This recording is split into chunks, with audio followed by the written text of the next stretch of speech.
Hello, everybody. Welcome to another episode from the RPA Vanguard channel. My name is Andy Menon.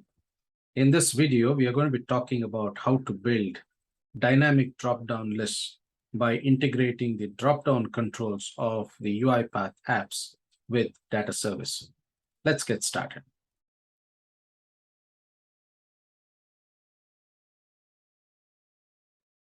In one of my earliest videos that has to do with integrating UiPath apps with data service, I had released a video on creating static list controls. Now, as the name suggests, the static list controls demonstrated how to work with a drop-down list, whether it's a single select list or a multi-select drop-down list with a list of fixed values, right? What I mean by that is those values that are presented in that single select drop-down list or multi-select drop-down list are fixed and they do not change over the lifetime of that app.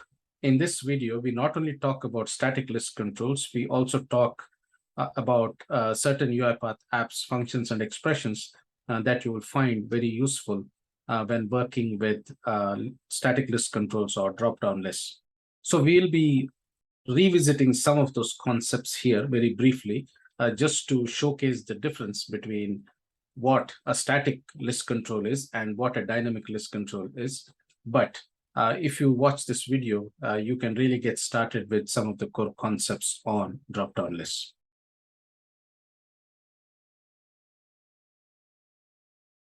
This is the demo app that I've prepared to demonstrate some of the concepts of integrating drop-down lists in UiPath apps with data services.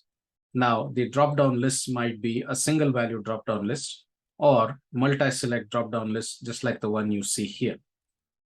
And on the left is a menu of several examples that I have prepared.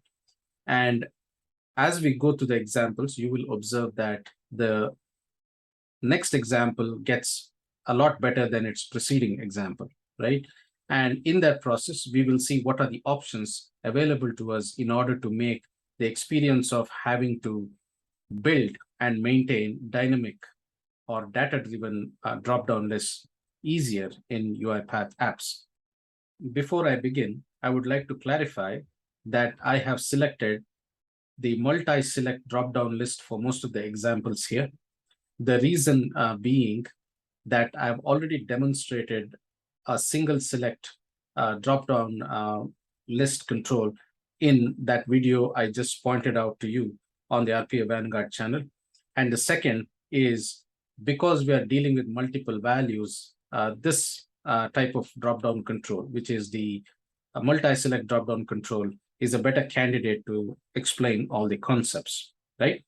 So with that, let's go to the most basic example and see how to construct the multi-select drop-down control with bare minimum capabilities.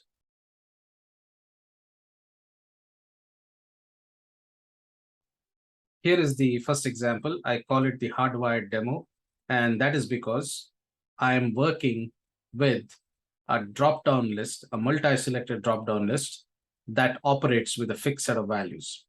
Basically, those fixed set of values are not expected to change during the lifetime of this UiPath app. So once we see the demo in action, we'll take a look at some of the pros and cons of this approach. And also we will see how to make this better even at the bare minimum level. If I come to the right side of the screen, you will see that there is a multi-list or a multi-select drop-down control. And if I click on it, you will see there's a bunch of hard-coded values. Obviously, I want to demonstrate the fact that I'm working with a fixed set of values or hard-coded values. And that's why I've named these example values as hard-coded value 1, 2, 3, so on and so forth, right? So once I start selecting those values, you can see that they will be listed in this drop-down list control. Now, when I get out of it and click on show values, sure enough, it will show you all the three values that have been selected as part of the selections made by the user, right? So this is pretty simple, right? And the other thing that you can see here is that as soon as the screen is loaded, it will demonstrate or showcase the fact that there are 5 items total that are part of this fixed set of values, right? So once we step into the design of this application, we will take a look at how we arrived at this number. And we'll also take a look at what are the pros and cons of working with fixed values. I'm in the design of the app in the UiPath App Studio, and here is the main page. And just to give you a brief overview of how this is done, the main page of the app is split into 2 areas, the left and the right. The left part has a list control with the menu items. And as I click on each menu item, a separate page is loaded into a page container that's in the right side of the main page, right? And you can see that these pages, these individual pages have been named or in an order of the examples that I'm demonstrating, to just to make it clear for the audience to follow this example. If you download this app that I'll be sharing as part of this video. So as I click on each of the items here, a page is going to be loaded. And therefore, if we want to take a look at the area on the right, we'll have to go into each of these individually numbered pages, right? So our first example is the hardwired values. So I'm going to click on it. And here is the page. It is very simple. It's got a label and then a multi-select drop-down list, and obviously a couple of buttons. Now, if I go into the design of this drop-down and go into the general properties, you will see that a list function has been invoked and a set of 5 values have been assigned to this list as source, right? That means these 5 values will appear in this list to present to the user for the purposes of selecting these values. Obviously, when you are designing your own app, it's not going to have hard-coded value or fixed value, etc. It's going to have those practical values that you would want to use in your application, right? Then the second item that's been configured as part of setting up this list is the selected value binding, right? And this selected value binding property has been bound to a variable named var multi-selected values. Please keep this variable name in mind, because as we go down this video, that variable is going to become very important as we'll be demonstrating something in connection to that variable. So this is a pretty simple setup, right? And if you want to add this control to your app, you go to add new control, and then here is a multi-select drop-down control that you can drag and add to your designer, right? That's pretty much it. There is an expression here. It's a label control, and I have an expression typed to it. And that expression indicates to the end users the number of values that are presented in this drop-down list. And basically, in this case, it's 5, right? Now, how did we arrive at that, right? Basically, we use the list function, which is the same list function that's been called when assigning values to this drop-down, and the count function. So basically, it's a count of the list of values that have been assigned to this dropdown. So if I go back to Notepad, first I have a list of values. So I'm going to say value 1.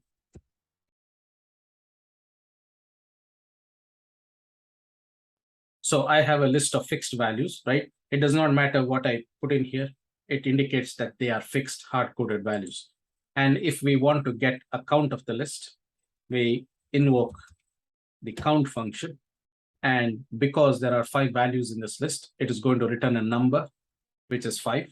And basically, the expression here appends a string with this count value, right? Total number of items in the list, ampersand, and the count, right? So basically, this is how we have actually designed this expression. The third part is the show values. basically, there is nothing much to show here. If you go into show values and look at the event, there is a simple message that simply displays var multi-selected values, the app variable that we are bound to this control. And it simply displays the list of values that the user has selected from that drop-down list, right? Pretty simple.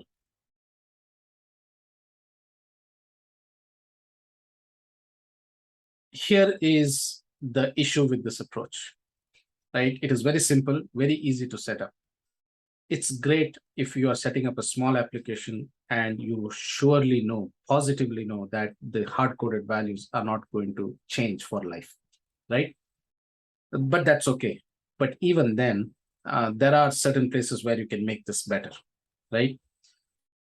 Now, the first problem with this approach here is you see that you have tied this to a fixed set of values that are directly coded in the list source attribute, right? And this is a problem because it is possible that you might be using this multi-list or multi-select drop-down list in different forms in your application, right? In which case, you have to repeat this tiresome code everywhere. Now, it's easy to replicate this code everywhere, but a year down the line, 2 years down the line, if you want to change those fixed values, you're going to be in trouble, right?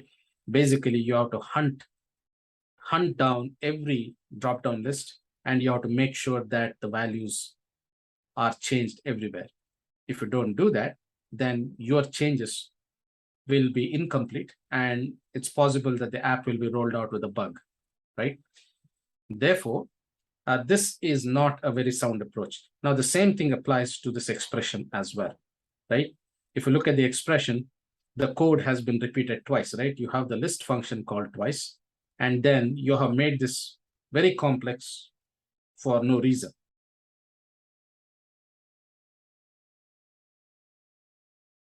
Let us go to the second example. And I call that second example as hardwired app scope, right? What it basically means is that I'm going to use a few app variables to make my life a bit easier, right? So if I click on this demo, right, you can see that there is not much of a difference between the first and the second. And if you have already come to that conclusion, it is correct.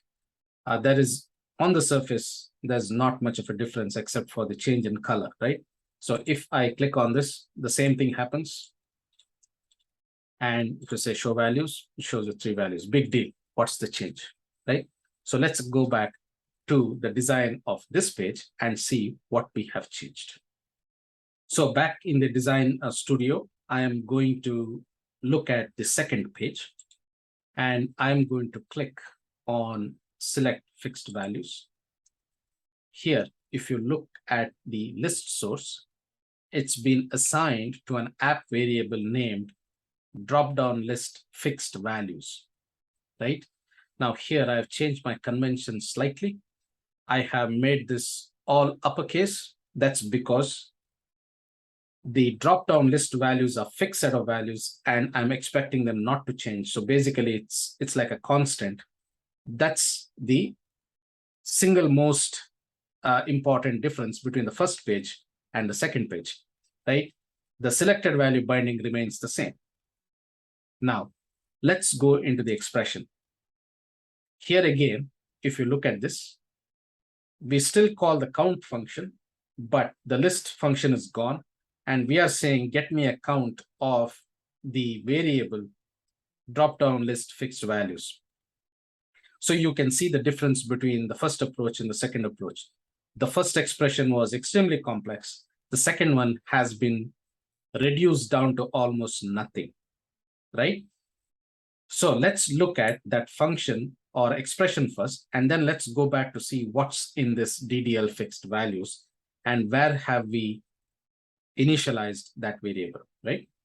So coming back to Notepad, in the second example, our function goes to becoming, or expression goes to becoming the following. All of this remains the same. and I'm going to say count of var DDL fixed values. Very simple, very straightforward, easy to read, right? Now, here, if you come back to this application and go back to the main page, this is not the individual page, but the main page of the app, and go into the events of the main page and edit the rule, you will see that the var DDL fixed values has been initialized here, right? Now you might ask me why. Why did we initialize this app variable here in the load event of the main page instead of the load event of the individual page, right? So let's go back to this page here and look at the loaded event of this page. You can see that the same set values rule has been applied here, and you can see that the DDL fixed values has been initialized here. You can do it here as well, right? But you have to understand that there might be a slight performance overhead there, because when you initialize this variable in the main page of the app, that variable is initialized once during the lifetime of the application, right? So as long as your app is loaded in memory, that assign or set values rule runs only once during the lifetime of the application. But in the second case, if you initialize it in the load event of this page, what happens is this variable is going to be assigned and reassigned repeatedly, right, with this fixed list of values each time this page is loaded. So basically, each time, if you come back, if you switch pages and come back to this page, that loaded event will keep initializing the fixed set of values for your drop-down list. So there is a slight performance penalty based on what I understand about how applications are built. So if you know that your fixed set of values are not going to change over the lifetime of your application, you are better off putting it in the loaded event of the main page, right? And the other advantage is all of your fixed values will be concentrated in one place. Instead of being split between different pages, this fixed set of values will be in one place. And if you are using that drop-down list in multiple places, in multiple pages of your app, then changing it here in one place will impact all of those drop-down lists that you're using across all the pages in your app. So that is a big advantage when it comes to maintaining this application in the long run, right? Let us suppose you're going to come back to this app in a year from now. If you want to find out where all the drop-downs are listed, right, you'll have to go through your documentation. You'll have to look at every page to see where the drop-down list is, and then make the changes to every load event of every page where this drop-down is used. Instead, if you come back to this app in a year from now and you know that your drop-down list values are here in the main loaded event, right, or the main page load event, all you have to do is just fix it here, and your app will reconfigure automatically when it loads the next time, right? So this is basically an approach that you can use to make your life a little bit easier, even if you are working with a fixed set of values.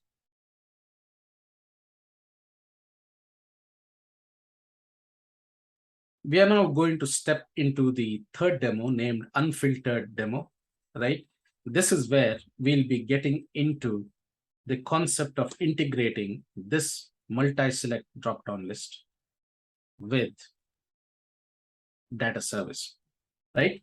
So let's take a look at the example first, and then we can go back to the design.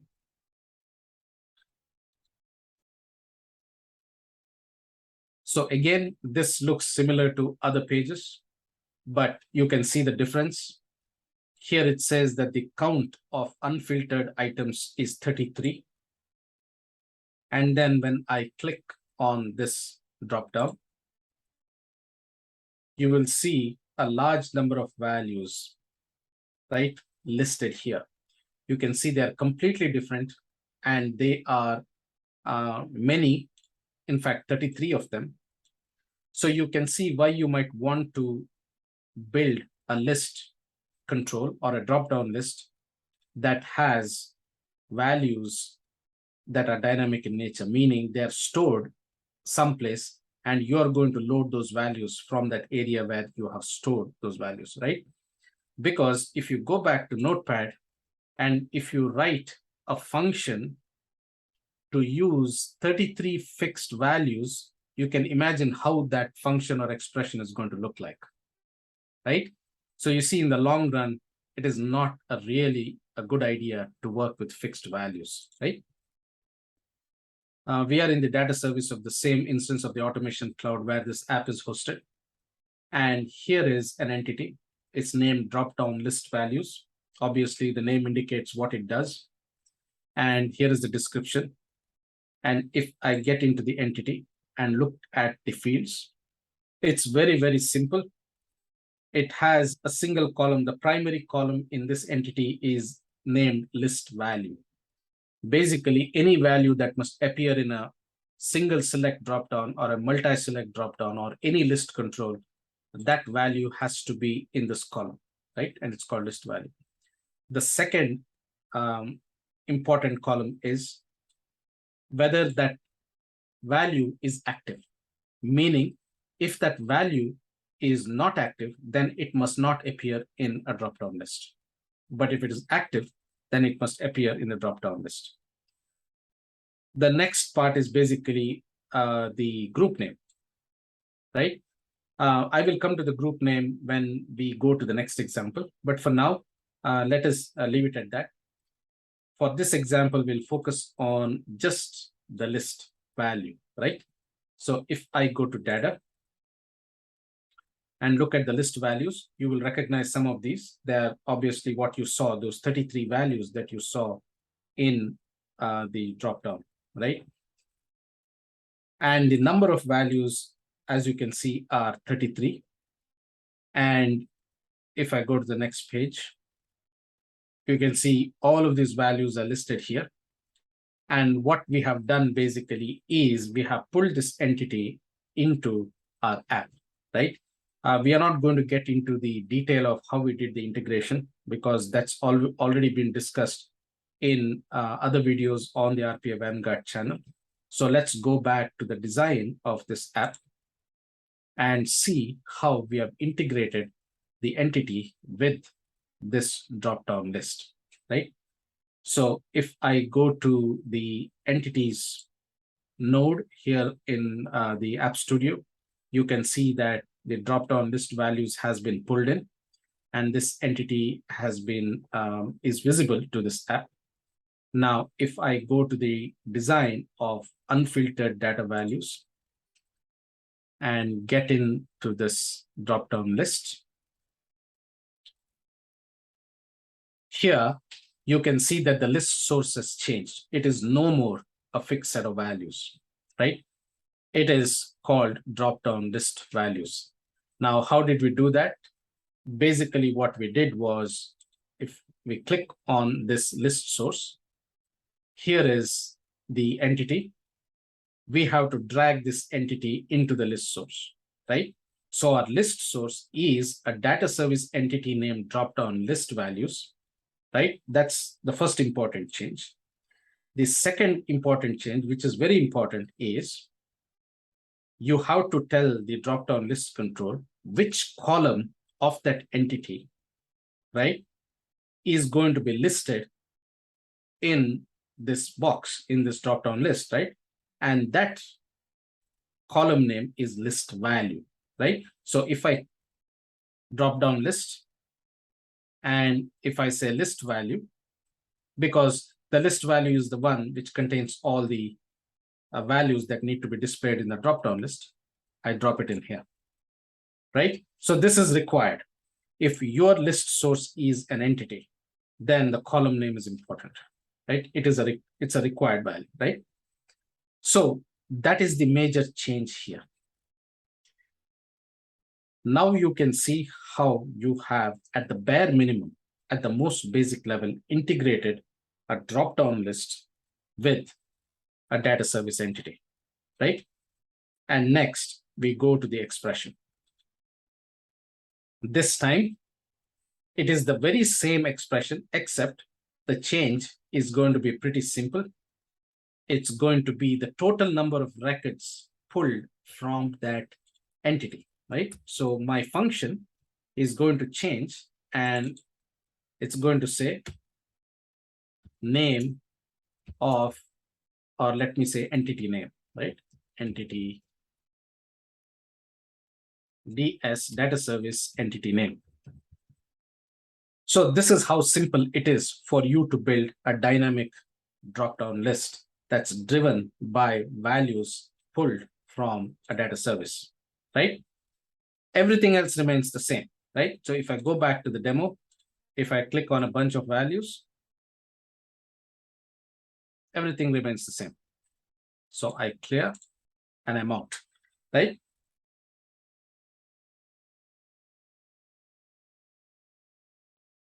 Now, this is great and all. This is great, right? You have built something which works with data service, and now all your values are coming from a backend database. That's great. But you can see that this doesn't make a lot of sense when it comes to building a full-fledged application, right? Basically, all the values are in one list, and you've got one dropdown, right? How do we now enhance this application to make this a little better, right? For that, let's go into the next demo named single filter demo. Again, not much of a change. There are minor subtle changes here in the UI. If you look at the previous example, it said that the total number of unfiltered items in this list is 33, which we saw is correct because we looked into the data service and confirmed that there are 33 items on that in that entity.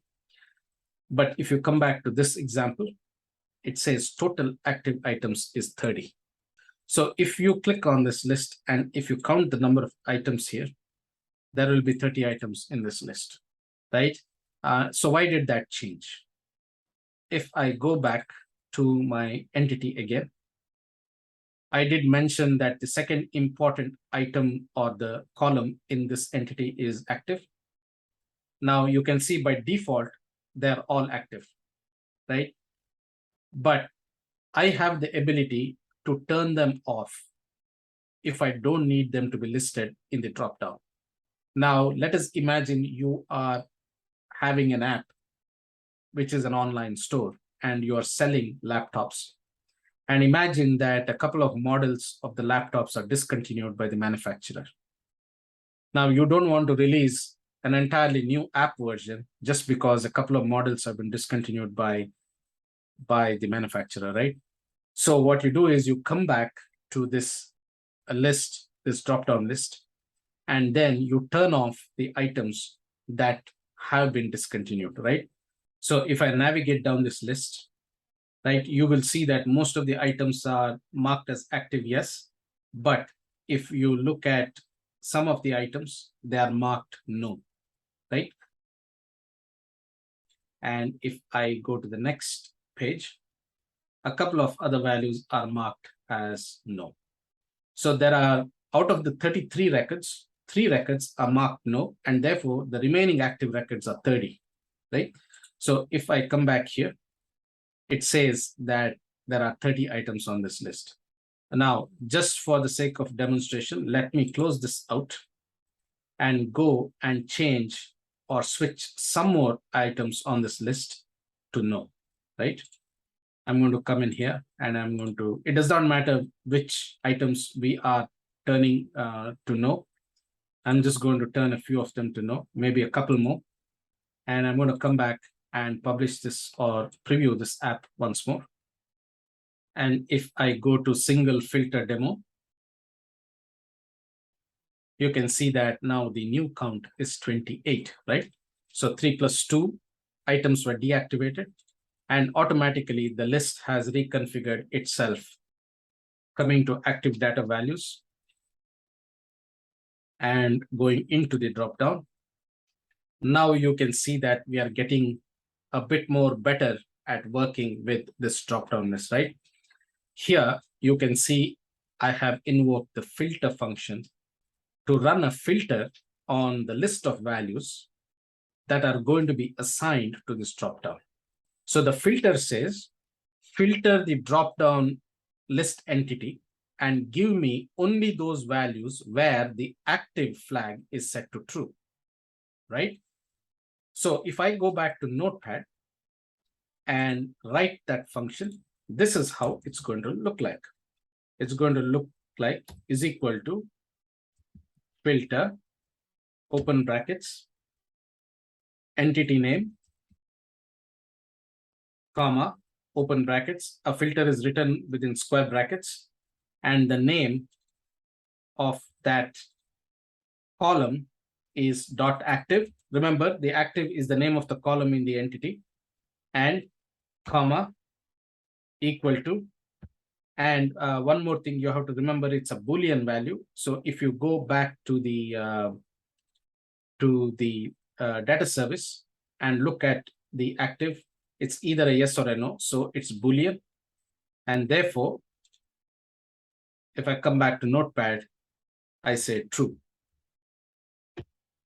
Now, if I did that, or sorry, close square bracket, close. So filter my data service entity where the data service entity name dot active is true. Now what happens is all the values where active is false gets filtered, and you are left with 28 items on that list. So that function, when written, looks like this. Now, the next step in the process is the expression, right? How did it know that there are 28 items on the list? The answer to that is pretty simple. Again, what we have done is we have used the filter function and the count function together, right? So going back to Notepad, I have taken this entire expression here, or the function here, and then I have used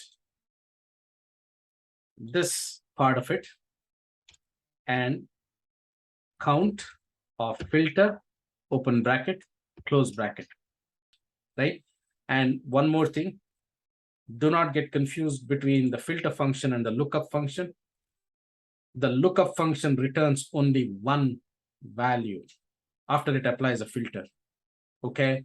It does not return multiple values. You have to use filter, because filter is the function that returns multiple values when you apply a filter on your data service entity.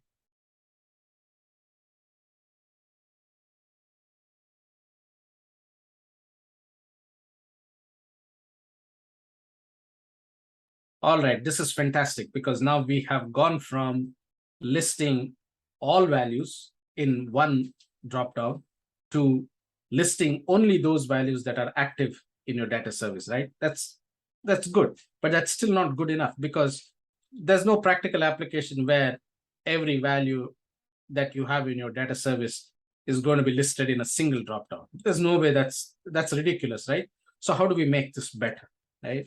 So for that, we'll jump into the multiple filters demo. And here you can see that there are multiple drop-down lists, right? And this is where we'll be getting into the discussion of groups in our data service entity, right? So if I go back to fields, there is something called a group name. What this group name does is it groups the values listed in the list value column with a logical group name, right? So all values that are related to a group have the same group name value, right? So if I go to data and if I sort this list by group name, here is a group name department and all the values that logically fit the department are listed in this department group. They are all grouped under the group name department. Similarly, if we are talking about skills, all values related to IT skills, right, or computer science skills are listed as group name skills. Similarly, there are many other values that or group names under which we have listed a lot other values, as we will be seeing in the next few demos, right? So now what we want to do is we want to actually build separate drop-down lists that are dedicated to each group. Coming back to the app, and we are in the multiple filters demo, we have 2 drop-downs. So if I click on the one on the left, it has 4 department values listed, right? And sure enough, the count of the number of items listed is 4. And this box also indicates that they are not just values grouped under the name departments, but they are also active in that group, right? So if I select a bunch of them, great, they get selected. Hopping on to the next drop-down, it says select skills, and there are 10 active skills. Selecting a couple of them, nothing fantastic. But what is important here is that from a single list of drop-down values stored in a data service entity, we have managed to create multiple drop-downs, and each drop-down is dedicated to a subset of values. So you can see how easy now your maintaining your drop-down list has become. So we are back in design, and here I am on page number 5, which is multi-filtered data values. Clicking on the first drop-down, looking at this, you can see again, it is still a filter function, but the number of filters in that filter function have been doubled, right? Earlier, there was just the active filter function. Now we are filtering on group name. So as usual, going back to Notepad, I take this filter function, and what I do is I open a second filter here, a second set of square brackets for the filter. And this time it's going to be the data service entity name, say group name, comma, equals, comma. In this case, it's department. Remember now, this is not Boolean, this is a string. So open quotes, department. Basically, what you have done is you have applied a filter with 2 conditions, and those 2 conditions are operated with an AND, right? So give me all values in the data service entity where active is true and the group name is department. So that's pretty much how the filter function is written. And how did we write the count? Very simple. You take the whole thing and take this here, append it to this, and then apply the count function. If I come back here and look at the expression, here it is. Count of the filter of the group name where the values are active and the name of the group is department. Remember, the order of the filters doesn't matter because you're using an AND condition. You go to the next drop-down. Everything is the same except you have changed the name of the group. It's called skills, right? So here, same as before, but the group name is skills. And if you go into the expression, same as before, but the name of the group is skills. So here's a top tip. When you're writing something that feels repeated or repeatable, first write or construct one control and one expression and write everything down, fill in everything, make sure it works, right? And then what you do is you right click and you duplicate the entire control. Now, the beauty of doing that is everything that you wrote here will get duplicated in the second copy, right? In the copy that you just created.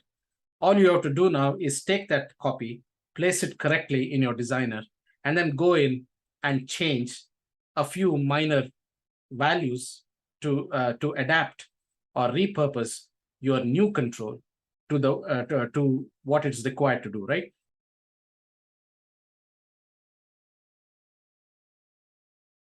So as part of demonstrating these extended concepts, I have a section here called extended demos, and I'm going to enable the slider here, and it is going to enable a couple of demos. The first one is called selected counts, right? If I click on this, it's going to take me back to my basic example. We'll use the basic example of fixed values. It does not really matter whether the values are fixed or whether the values are coming from a data-driven source. We are not going to worry about that. What's more important here is throughout this example, we talked about the number of items in this list, right? In this multi-select list control, right? Or drop-down control. We spoke about 5 values here, and here you can see that there is 5 values. But what if you want to know, or you want to display the number of values selected by the user, right? Here are 5 values. What if I select 3 of them or 4 of them? And I want to know, right, how many values the user selected. And I would want to send this downstream to either an automation or a data service or a queue, right? What if I want to send that value there? How do I do it, right? So we have not discussed that. So let's take a look at how we can do that. So for that, let's run this demo. So I'm here on selected counts, and I click on this list and I make a selection of 3. And watch what happens when I get out of the drop-down list. Right? I made 3 selections. I have 3 values. Now I remove one of them. I get out, it's 2. I remove all of them. No selections made, which is correct.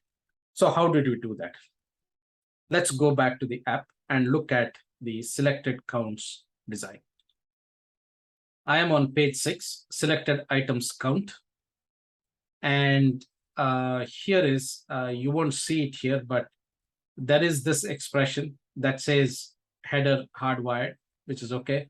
There is something called selected count. You can see a dot showing up here. Basically, I have removed, there is no text here, so that's why it appears as a dot, but it is there. And what I have done is clicking on this drop-down and going into events. There is a value changed event that is triggered after you make all the selections in this list and exit that list, right? As soon as you exit the list, a value change event is triggered.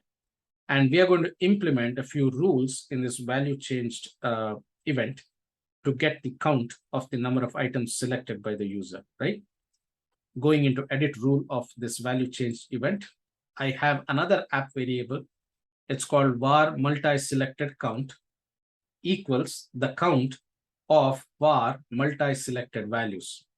If you remember, this is the variable that is bound to the selected value binding.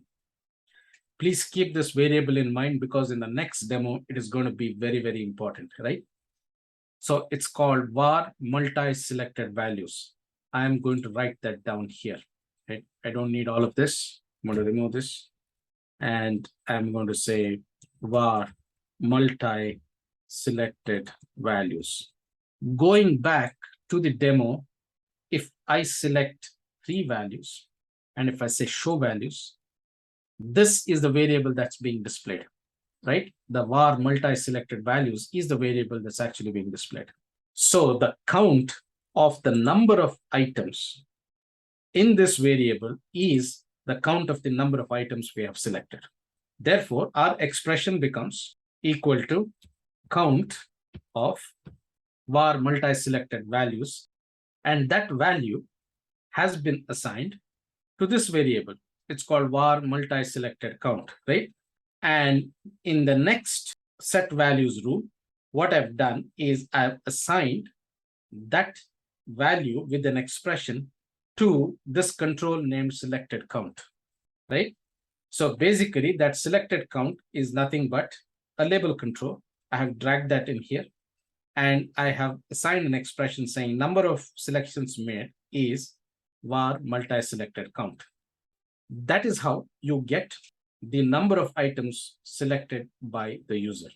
And I think it is important because if you know the number of items in the list, you really must be in a position to know how many selections were made by the user.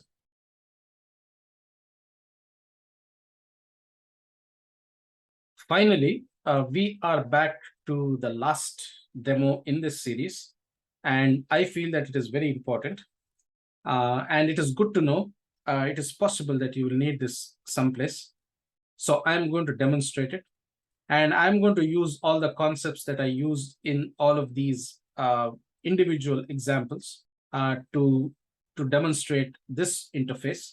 So clicking on app variables behavior, you can see that the title is odd, right? It says app variables behavior. I'm going to come to that.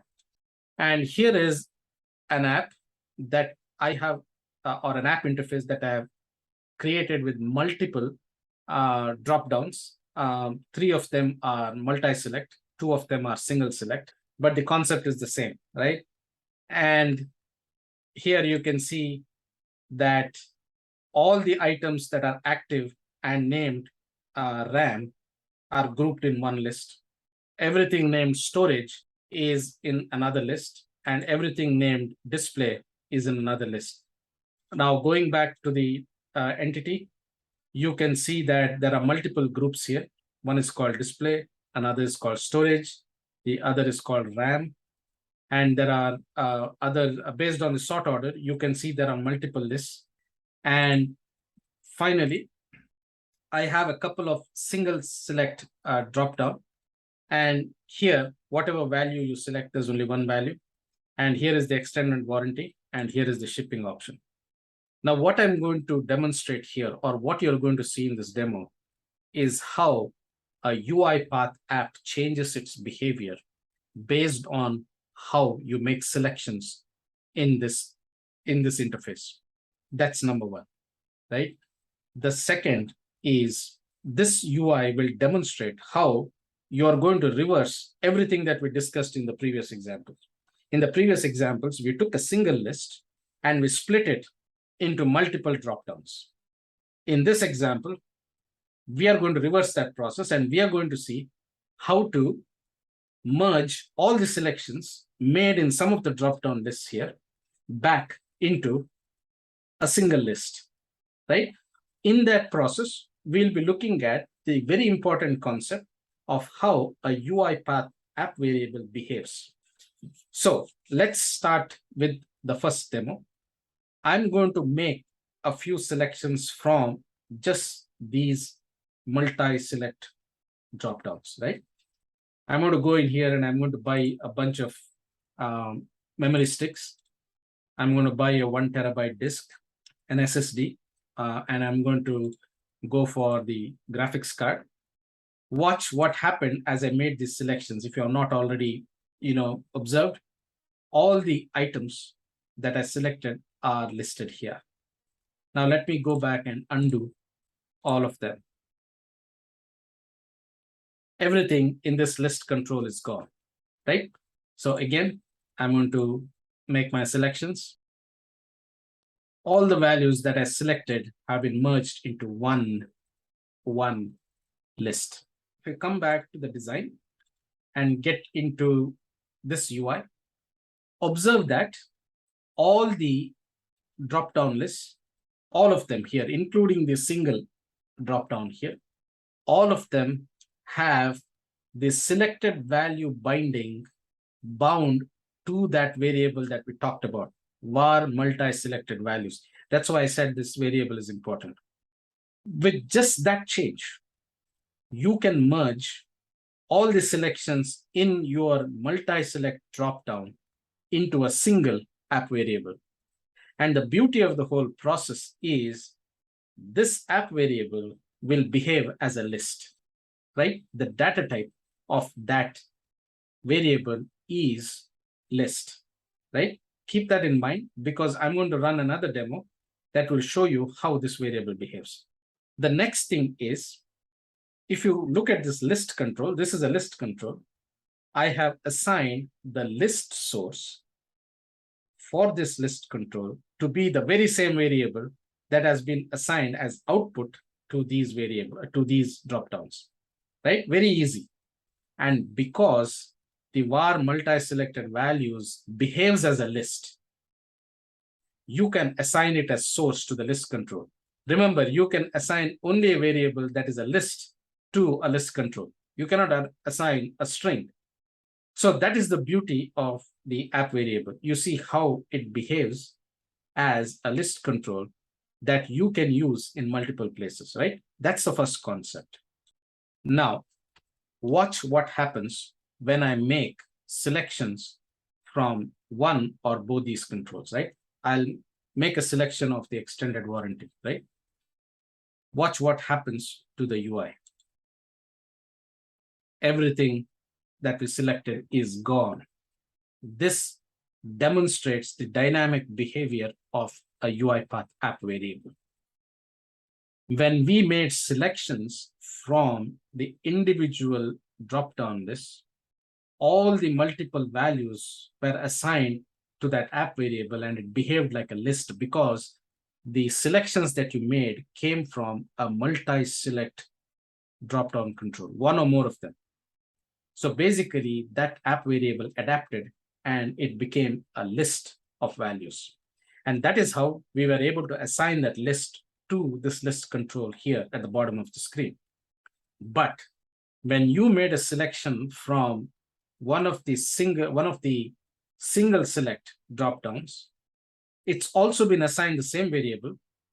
What happened is when you make a selection from a single select dropdown, what comes out of it is a single string, not a list. So how do we know that? When I hit show group values, you see that it shows only one value selected, right? It's a single value.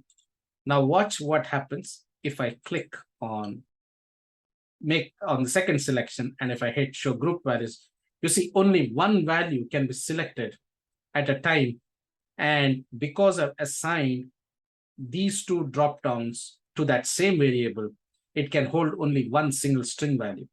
So whichever control or whichever dropdown you made a selection from, that var multi-selected list values could hold only one value. That is because a single select dropdown list output is a single string.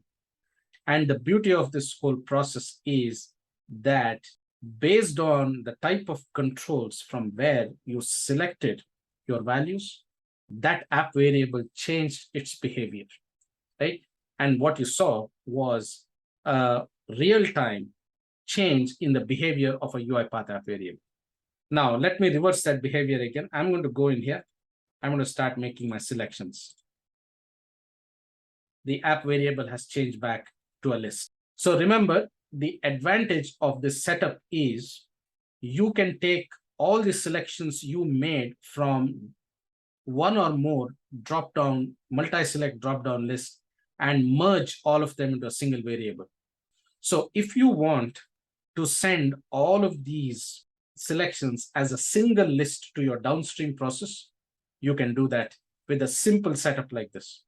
So make sure that you do not assign the same variable that you assign to all these multi-select drop-down values to the single select drop-down values. They have to have their own separate variables. Otherwise, you're going to see this problem where the selection made by a single select dropdown is going to wipe out everything that you selected in your multi-select dropdowns.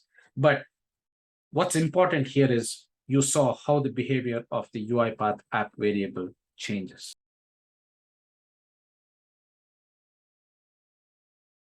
So that is all for this video, and I hope I've been successful in demonstrating how to build dynamic data-driven drop-down list controls in UiPath apps by integrating them with data service. If you like this video, please do like and subscribe to my channel. I'll truly appreciate it. Thank you, and I'll talk to you soon. Bye.